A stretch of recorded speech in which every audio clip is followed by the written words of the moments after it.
Unless you're living under a rock, you have probably at least heard about Project 2025. Project 2025. Project 2025. Project 2025. Project 2025. Project 2025. But what exactly is it? Is it actually a Republican plan to overthrow American democracy and establish a fascist dictatorship with unchecked power? Or is it simply a policy wish list by random conservative organizations that's been turned into an overhyped conspiracy by paranoid Democrats desperately trying to link this document to Donald Trump? Well, this last week, while I was sick in bed nursing a cold, I decided to read the entire thing, because I either vehemently hate myself or I love torture. Probably the latter. Now, I often hear people blow things out of proportion, and I'm usually the one in my friend group telling people that no, the sky is not falling, and things aren't as bad as they think that they are. But after reading Project 2025, I've gotta say, it is way worse than you think it is. This 900-page document is a joint effort by 54 influential conservative organizations, 36 authors/editors, 25 of them are officials from Trump's own administration, and 276 contributors to plan a complete MAGA takeover of the USA. At least 140 of Trump's own staff, including nearly half of his cabinet secretaries, have direct involvement with the project. But what is Project 2025? In its opening pages, it refers to itself as a unified effort by the conservative movement, a plan of action to go into effect the second that the next conservative president is sworn into office. And their goal is to assemble an army of aligned, vetted, trained, and prepared conservatives to go to work on day one to deconstruct the administrative state, to give Trump unfettered power to tear down America and rebuild a Christian nationalist dictatorship in its place. Christians, get out and vote. Just this time. You won't have to do it anymore. 4 more years, you know what? It'll be fixed, it'll be fine. You won't have to vote anymore, my beautiful Christians. I love you, Christians. I'm a Christian. I love you. Get out. You gotta get out and vote.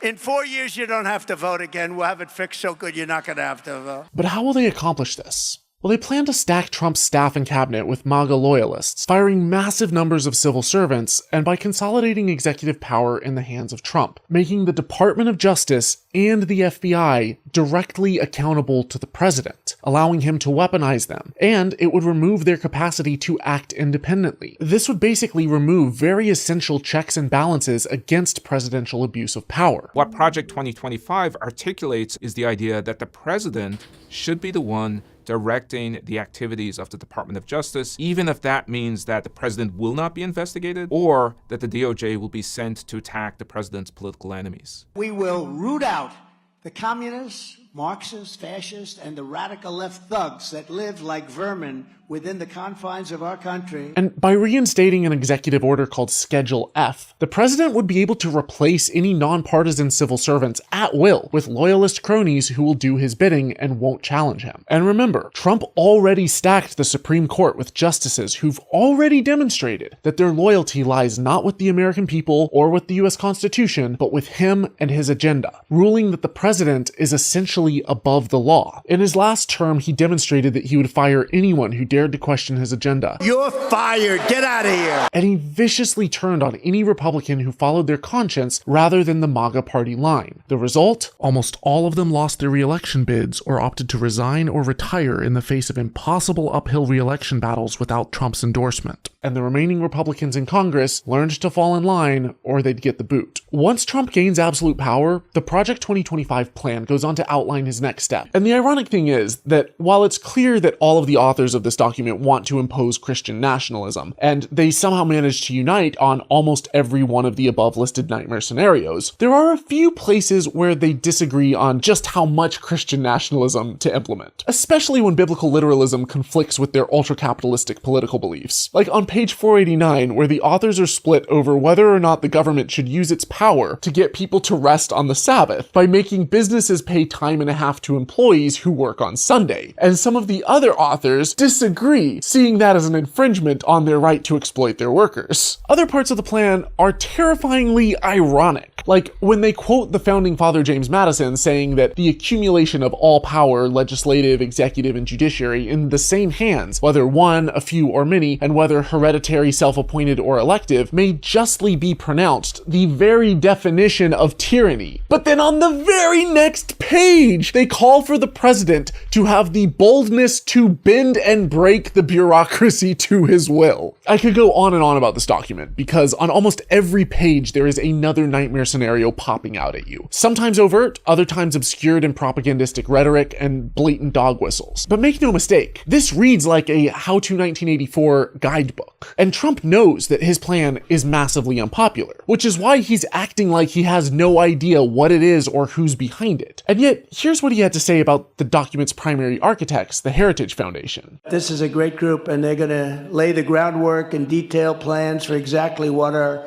movement will do. And even as Trump was playing the fool, his advisor Stephen Miller and his press secretary Caroline Leavitt were starring front and center in Project 2025's official recruitment videos promoting the project. Make no mistake, this is Trump's plan for America. I do not use the word fascism lightly, but this is the perfect roadmap to it. And the worst part is, if Trump wins, this isn't hyperbole. He very well could accomplish his dictatorial goal. Under no circumstances, you are promising America tonight, you would never abuse power as retribution against anybody. Except for day one.